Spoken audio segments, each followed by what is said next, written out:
don't clip the beginning, right? And you know what? I'm gonna just ask a couple more questions so y'all can just flow, and then we can chat this up.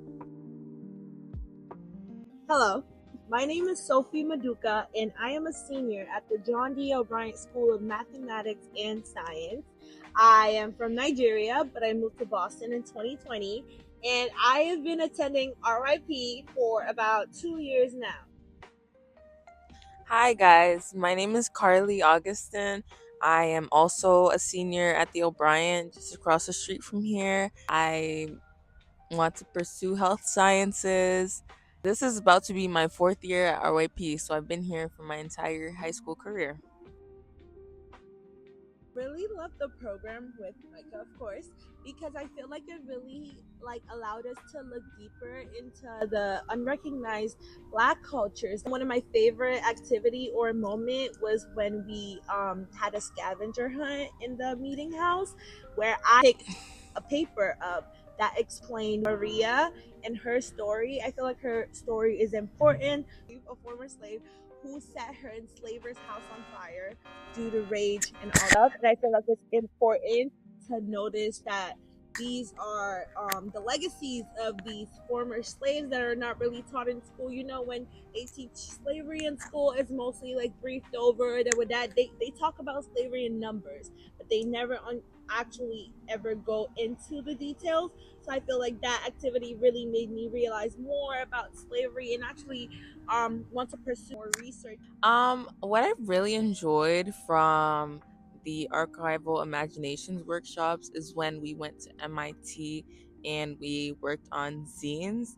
Like having the history, we had a presentation about the history of zines before, and it made me realize, right now we're living in an age of social media. Everything's digitalized. It's way easier to connect with people than it was back then. So back then it made me realize this was really important if you wanted to get your message across.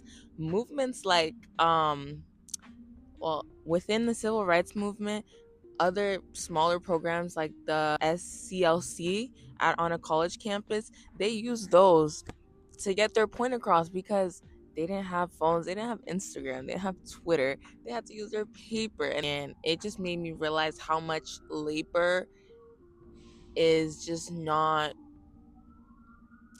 it's kind of not recognized when we talk about these historical movements, because honestly, everybody knows that the civil rights movement happened, but you don't really go into the nitty-gritty of everything because it wasn't one person, it was everybody fighting for it at once. And I think, it just made me think of unity and community, that's what I really love. And I feel like in an age where we're supposed to be more connected because we have the resources to do so, but everybody's so polarized and just separate from each other. But it's just my perspective on it, that's all.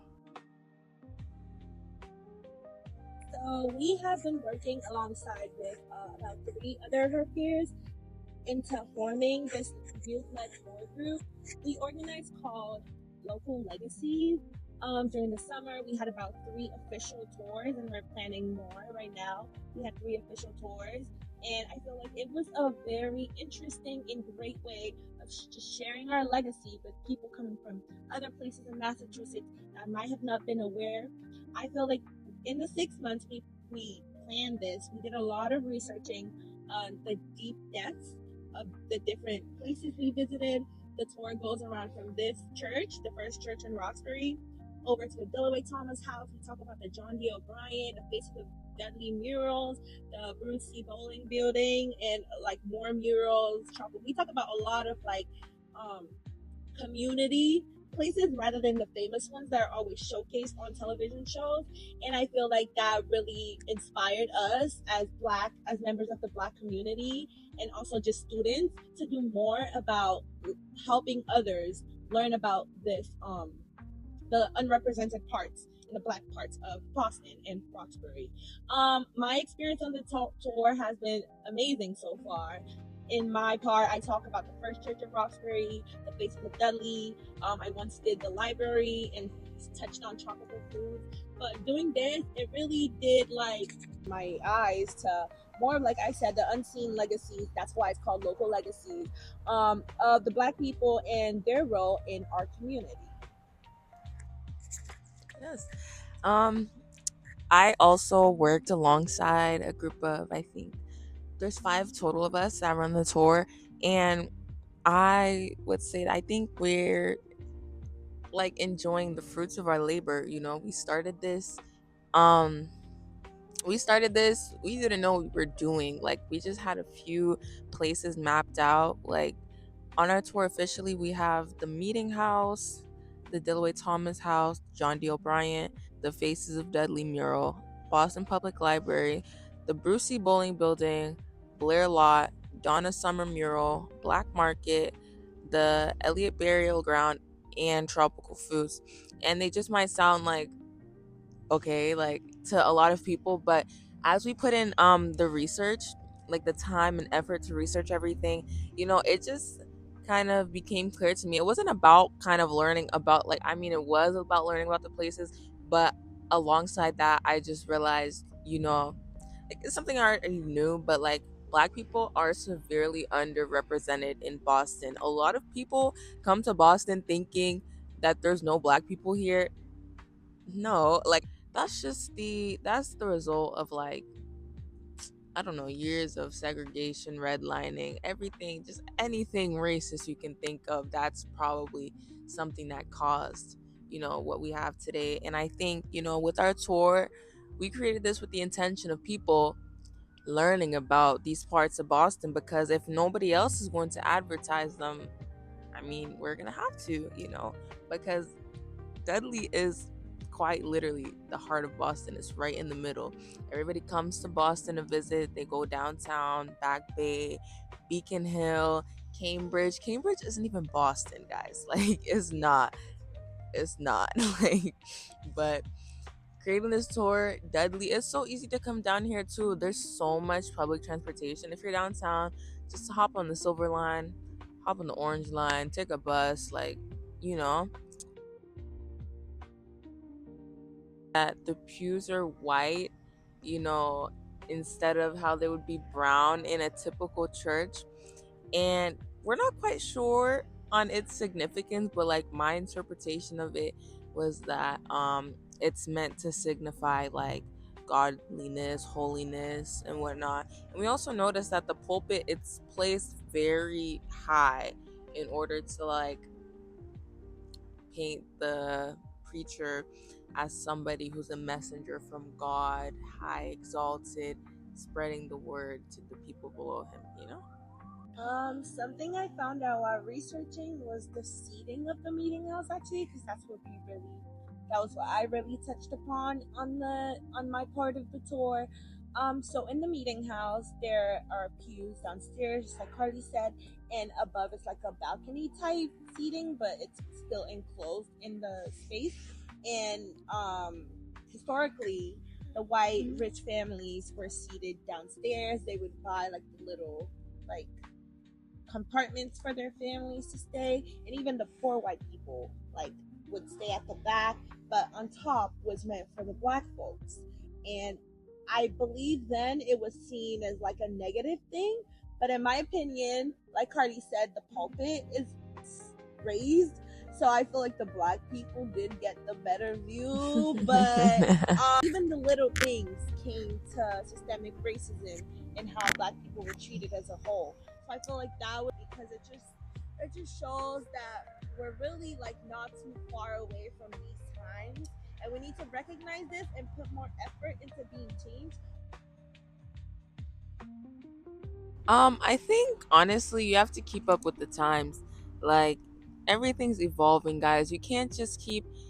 Obviously, I love the tours. I think it's very interactive, but I think more of them should be youth led. I want to see like more youth initiative, because, you know, I feel like there's not enough teen spaces in general.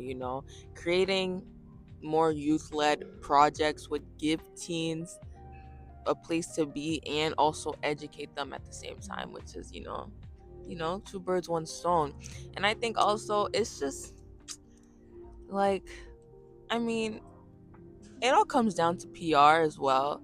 I feel like a lot of stuff is just not as advertised. If you had like a good person marketing stuff, you know, like guys, something could pop up on my For You page. It'll be intriguing and I'll look into it, because the city of Boston hosts a lot of good events and whatnot. Like when we were practicing for a tour, they were hosting like a Thursday night kind of block party across the street, like right at the Dilway Thomas house. But I wasn't aware of it because there's no good PR on it, guys. And I just feel like these resources just go to waste because nobody knows about them. I definitely agree with that, Carly. I feel like advertisement is a big thing that needs to happen. Maybe even having like a social media team, or like going to schools, offering volunteer hours, just encouragement for teens to actually participate in it because they never know what's in store. Like they just see, even if you post the posters. If before I even thought about doing this, if I would have seen a poster, I would have been like, "Oh, that's cool." But like, what's in store for me? Do I really just want to like, not that we should like bribe them, but I feel like maybe like offering volunteer hours, including snacks, because we love snacks. Or like just more engagement, making it fun, including games like the scavenger hunt we did, really, like, because I was like, oh, this is a fun activity, but I ended up leaving with more information than I came in with. So I feel like just stuff like that, just keep on like continuing fun stuff, because we are children at the end of the day. We don't want to sit there and just listen to lectures. So I feel like more stuff like that, as well as social media management, would be really good in getting more teens like us or youth to engage with this amazing program we have going on. Yeah, I especially agree with Sophie on the like offering some type of monetary compensation. Like, I got paid for doing this. I think it'd be more favorable if more programs like these were created for teens to do this instead of them working part-time at like Stop and Shop or something, you know. Yes. It's more beneficial to them and their community at the same time, but at the end of the day, it boils down to, funding and Yes, legislation and stuff and like that. even yes. Thank you, Roxbury Historical Society. Thank you, UU Urban, and thank you to everybody else who helped make this happen. This This wouldn't wouldn't be be possible possible without without you. you. Thank you.